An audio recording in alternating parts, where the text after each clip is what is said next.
Trump's reality-free hypocrisy just reached a new low. Charlie Kirk gets shot, and within hours, Trump's calling the left violent and crazy.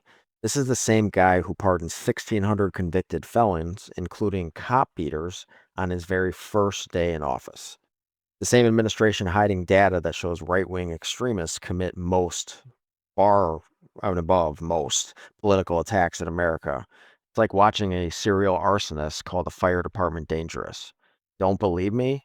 So here's Trump's actual response to the shooting, where he basically attacks half the country instead of dealing with the problem. I went in and found, what he should have said right before he makes a sharp turn and basically wants to turn Americans against each other. We got to stand up for ourselves, our own humanity, guys. Not going to let this crazy person tell us how to feel and how to respond. It's a long past time for all Americans and the media to confront the fact that violence and murder are the tragic consequence of demonizing those with whom you disagree day after day, year after year. That is the message now. That is what most, people that you haven't whispered in their ear to, stir more shit up. That's what Republicans are saying. That's what they're saying across the board on any late night or everywhere. That is supposed to be the fundamental response, not this. The most hateful and despicable way possible. For years, those on the radical left have compared wonderful Americans like Charlie to Nazis and the world's worst mass murderers and criminals. This kind of rhetoric is directly responsible for the terrorism that we're seeing in our country today.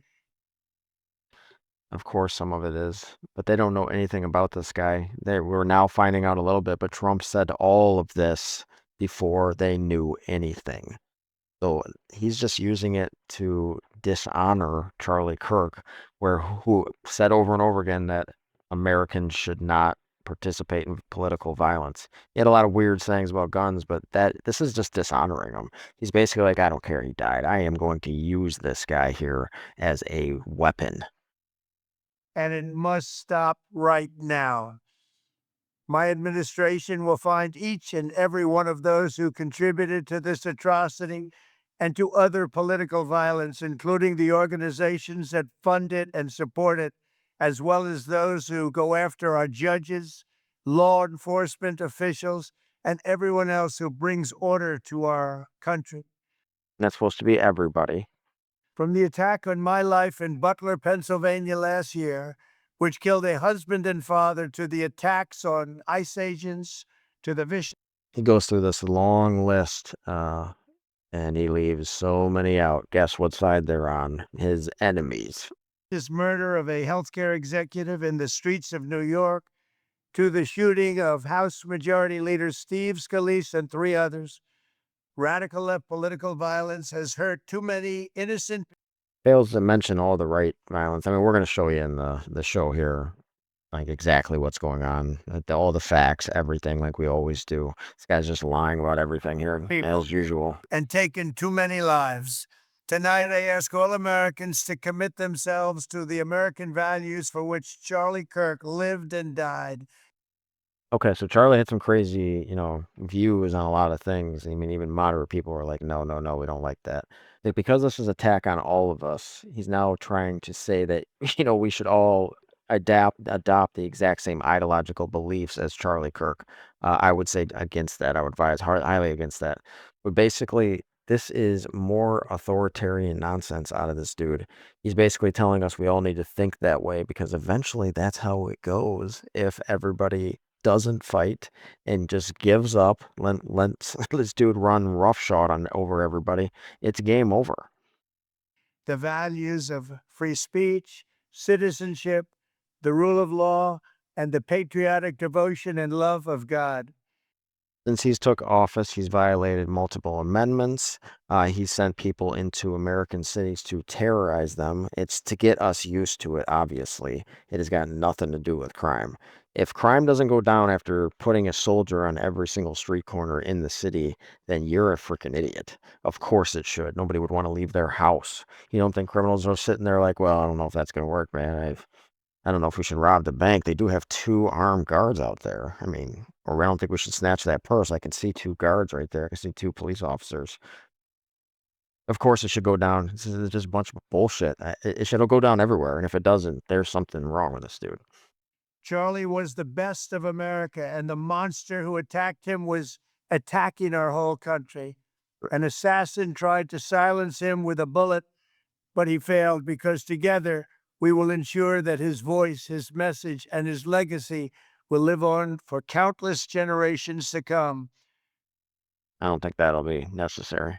Today, because of this heinous act, Charlie's voice has become bigger and grander than ever before.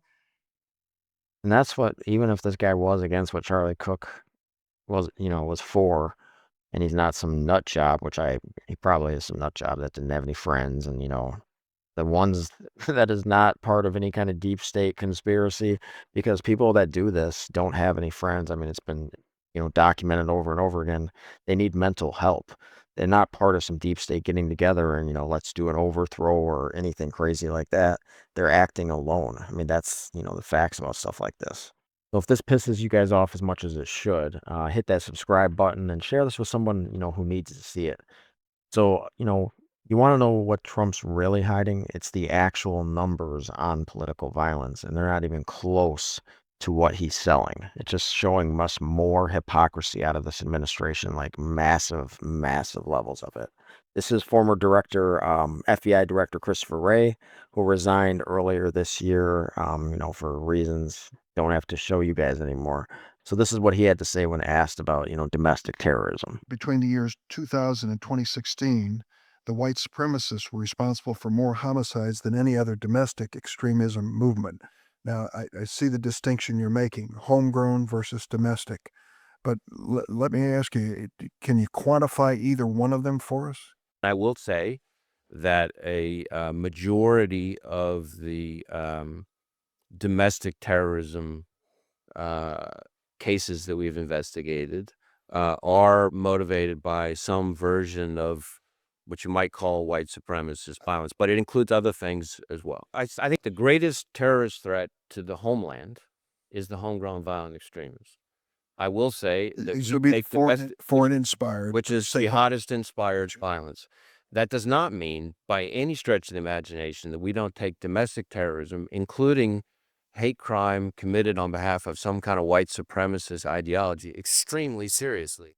And here's another look at Ray, and let's hear what he's got to say about following facts instead of politics. The FBI is supposed to be an independent institution. Ray had deep experience. Yale Law, a Justice Department official on 9/11, and years in private practice.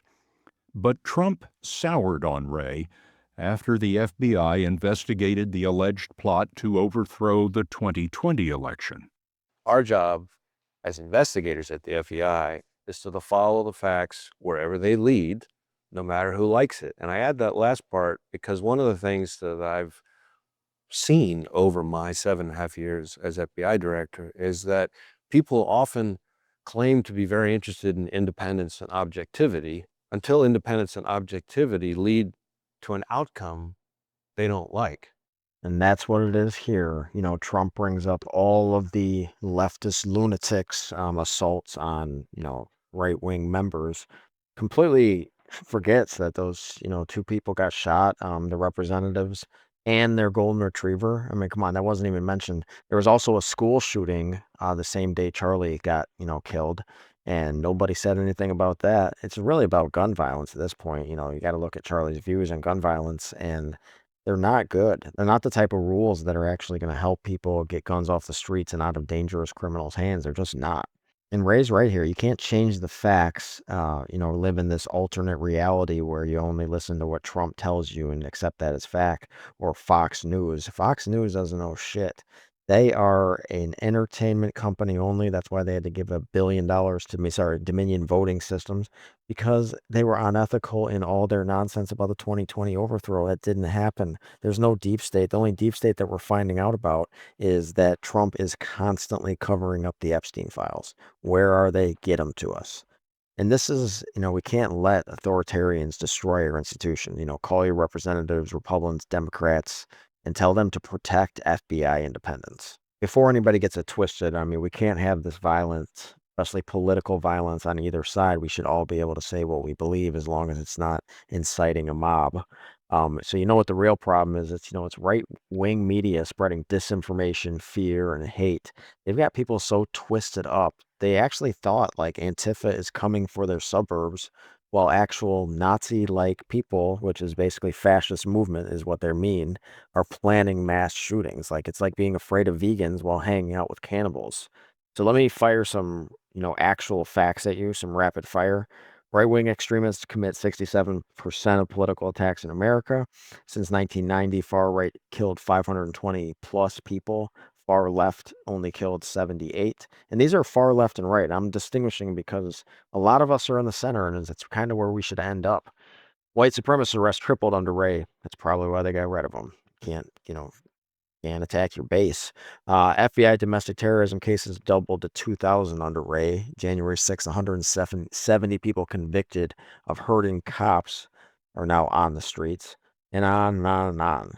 So meanwhile, Trump's calling, the left, the violent ones. He's calling all the left, not extremists, like he has on his party, which are MAGA, which actually is like 30% of people can't even call it a minority. But either way, and guys, I'm just fed up with it. Drop a comment if you're tired of being gaslit by these people and get involved. Find a local protest, join an organization, do something to, stop this authoritarian bullshit. Guys, we can't let anybody tell us what to think, especially Donald Trump.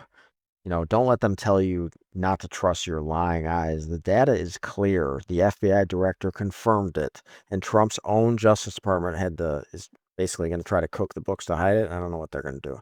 So when someone shows you who they are, which Trump does on a daily basis, believe them. When they pardon 1,600 felons, then call, you American people violent. That's not politics. That's got gaslighting, and we don't have to fall for it. So, the truth doesn't care about your feelings. It sure as hell doesn't care about Trump's lies. So subscribe. This is Lies of the Orange Era. I'll see you next time.